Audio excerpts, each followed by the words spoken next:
Gentlemen, what is the best way to see at night? It's a question more and more guys are asking themselves, as night vision has become almost a required piece of kit in the contemporary civilian operator zeitgeist.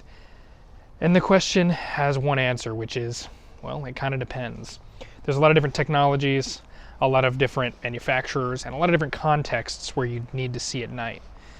And two of my favorite options are these: the Surefire M640V Vampire Scout Light and the RovyVon GL4 PRO XL.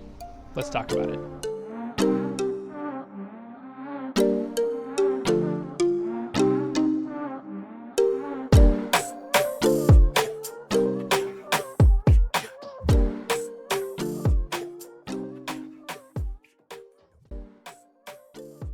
So starting with the Surefire Vampire here, this is a full body scout light with a 3-position head that has white light, off, and IR.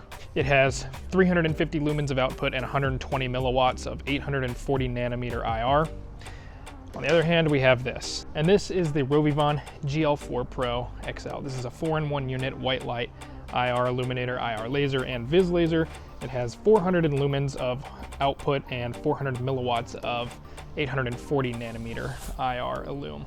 Both of these are great options. This is gonna be $500. This is gonna be about $430. So with that, we'll get onto the range and see what these look like.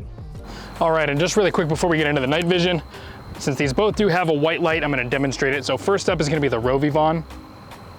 And this is what that white light will look like. You will see a suppressor shadow, which is something I'm gonna talk about a little later.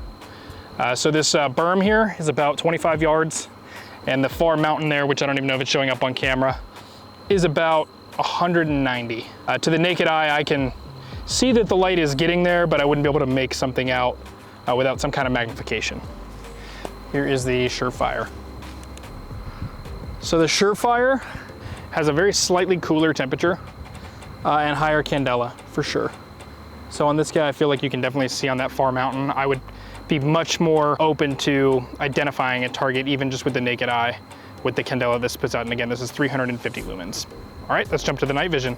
All right, so first up here is gonna be the Surefire Vampire.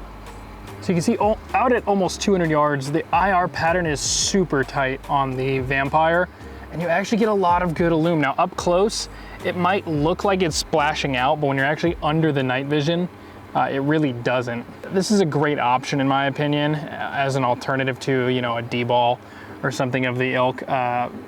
Even though it's a, you know, LED based illuminator, it still really gets the job done out at 200, honestly, no problem. And this is in pretty, you know, dark but not pitch black conditions. I can still see the berm at 25 yards with the naked eye. All right, and now we have the RovyVon. So you can see similar in terms of output, maybe even a little bit brighter.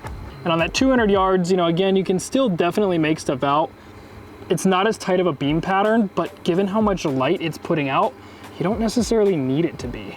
Now, the one thing that you'll see again that I'll talk about here in a little bit is the shadow of my suppressor.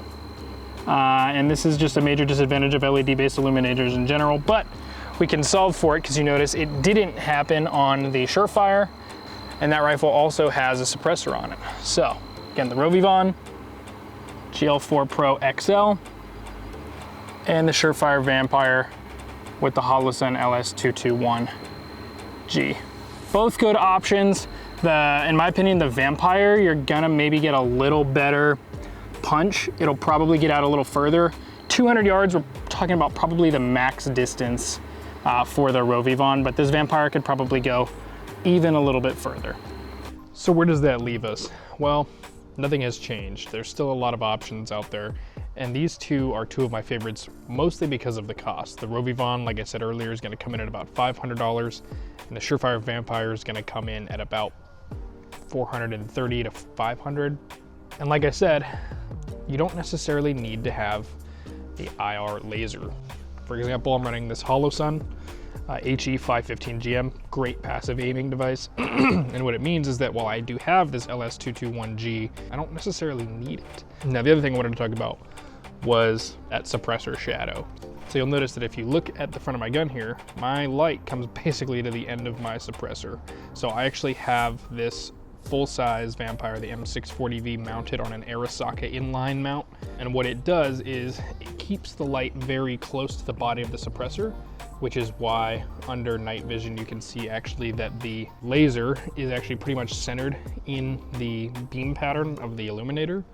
And then on top of that, it gets it right out to the edge, which means that there's not enough light being spread out to cause that shadow. Now, meanwhile, on the RovyVon, you can see this is more of a traditional setup where the device is mounted back here, and then I have all this space in front. The easy option is to get a longer handguard that extends to potentially encapsulate the suppressor slightly and then mount it all the way out here. I don't personally love that option, mostly for aesthetics. I just don't really care for the way that it looks. The other option is to potentially get another kind of extension. So you can actually, I think Arasaka makes Picatinny extensions that run and extend out. You could then mount it further and reduce that amount of scope shadow. And the third option is just deal with it. It actually doesn't make that much of a difference. The thing that I would mention is running this RovyVon specifically top mounted with a fixed front sight block like I have here doesn't work, because if you look at the orientation of the lasers there, they're right smack dab in the middle, which is really cool because it means that aligning the lasers at one distance will probably carry out further because they're directly over the bore. However, this is also directly over the bore, which means that it's going to block those lasers from working. But if you mounted this at the 12 o'clock position on a different setup with a different gas block, you wouldn't have that problem really at all. Anyway, guys, appreciate you watching. Happy to have you back, and we'll see you next time. Gentlemen, thank you for tuning into this micro review. If you like that one, I bet you'll like this one. And if you like them both, maybe hit that subscribe button and the bell notification so that you can get notified the next time I put one out. Till next time.